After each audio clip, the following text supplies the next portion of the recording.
Nous célébrons aujourd'hui, en ce jour de l'Ascension, la confirmation des jeunes et des adultes qui se sont préparés à cette démarche.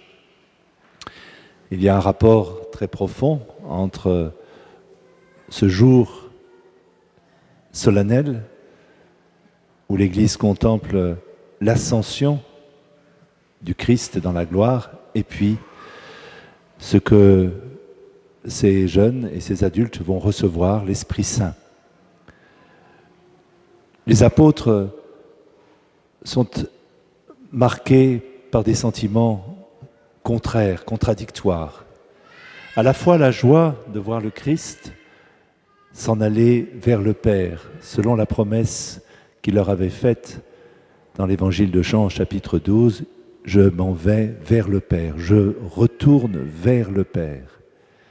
C'est là d'où il vient, c'est la source de son amour, c'est là où il va, puisque tout son être est orienté vers le Père.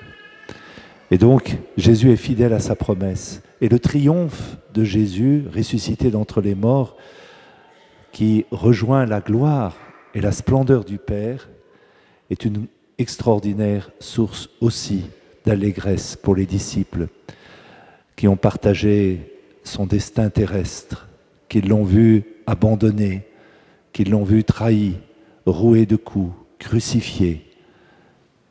Ressuscité, désormais, il se trouve à la droite de celui qu'il chérit, le Père. Donc le jour de l'Ascension marque une allégresse pour non seulement tous les disciples, étonnés du spectacle de cette montée vers la gloire du Père qui s'envole vers le ciel, comme le prophète Élie sous les regards d'Élisée, nous le rapporte le livre des rois, mais cette joie nous la partageons nous aussi. Notre patrie, c'est le ciel. Notre espérance, c'est le ciel, la communion avec Dieu. C'est là que nous sommes tendus, c'est là notre fin. Notre destinée humaine, notre condition terrestre s'ouvre vers un ailleurs qui s'est entrebâillé en ce jour et où Dieu nous attend. Notre condition humaine ne tourne pas en rond, la vie n'est pas soumise à un tournis cyclique, mais débouche sur une percée, sur une trouée vers la lumière, où Dieu nous précède, où le Christ nous a ouvert le passage. Donc à la fois la joie, la jubilation, l'allégresse. Et en même temps, voici que les disciples sont aussi quelque peu éprouvés, parce qu'ils n'auront plus la présence physique de Jésus. Ils ne pourront plus le toucher, le voir, le saisir.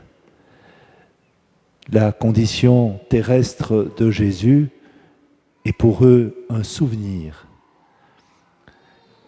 Et ils éprouvent ce sentiment de manque. Mais Jésus, s'il n'est plus présent physiquement, localisé dans un corps qu'il a assumé en prenant notre chair, si Jésus n'est plus là, tel qu'on pourrait le désigner quelque part, c'est qu'il est partout. Sa présence est devenue spirituelle. Il n'est pas absent. « Je suis avec vous tous les jours jusqu'à la fin du monde », a-t-il dit à ses disciples. Il est là par la présence de son esprit répandu dans nos cœurs. Il est partout. Je me souviens de cette réflexion que faisait une personne qui avait vu la mort douloureuse de sa mère et qui disait « Elle n'est plus là, mais elle est partout ».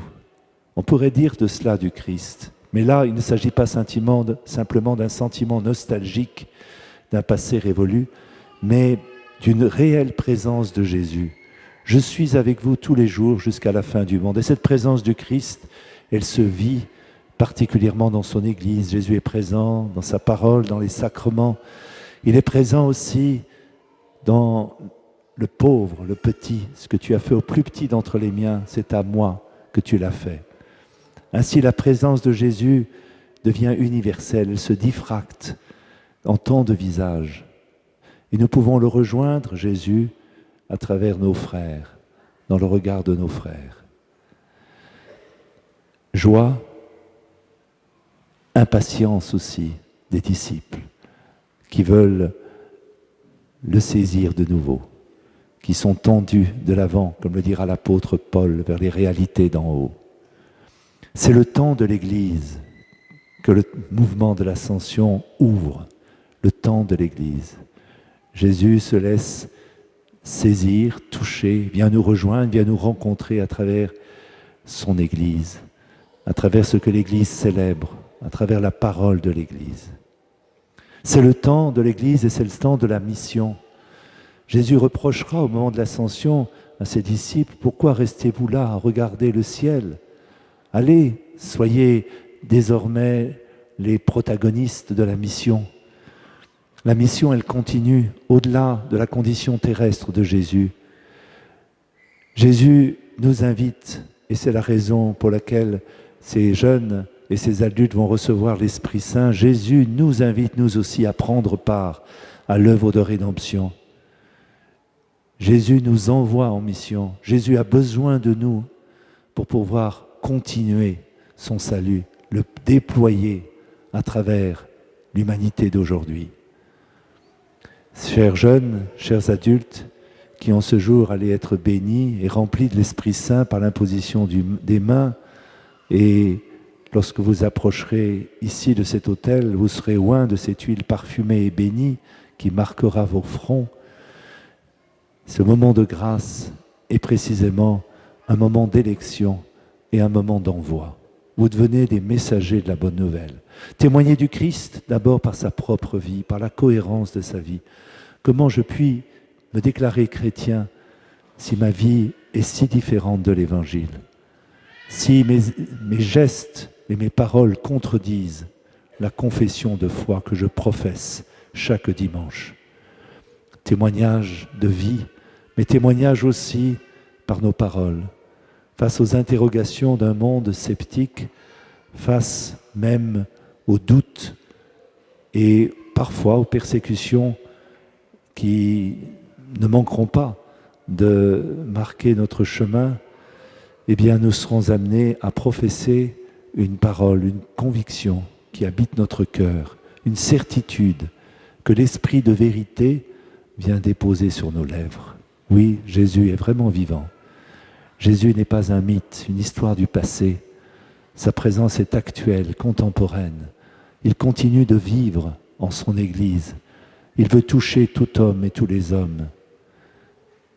Oui, c'est cette certitude qui brûle en nous comme un feu, comme une joie, qui vient aujourd'hui habiter très profondément notre cœur. Mais nous avons besoin de cet Esprit Saint, Esprit de vérité, Esprit de sagesse, avec tous les dons qu'il dépose en nos cœurs pour pouvoir nous aider à porter ce témoignage, à être des témoins crédibles de la bonne nouvelle du salut. Nous en témoignons non pas tout seuls, mais avec nos frères et sœurs. Le témoignage de l'Église, il est communautaire. Nous avons besoin les uns des autres pour pouvoir répondre à ce qu'on disait des premiers chrétiens. Voyez comme ils s'aiment, c'est par notre charité aussi, par notre amour, les uns vis-à-vis des autres, mais aussi envers les plus petits, que l'on reconnaîtra que nous sommes des disciples. C'est à l'amour que vous aurez les uns pour les autres, nous a dit Jésus, que l'on saura que vous êtes mes disciples.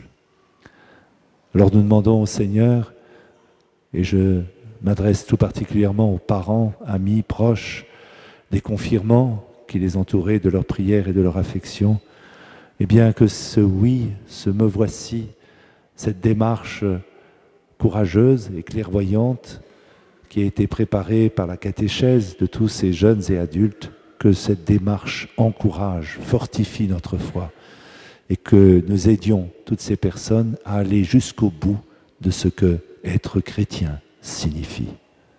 Amen.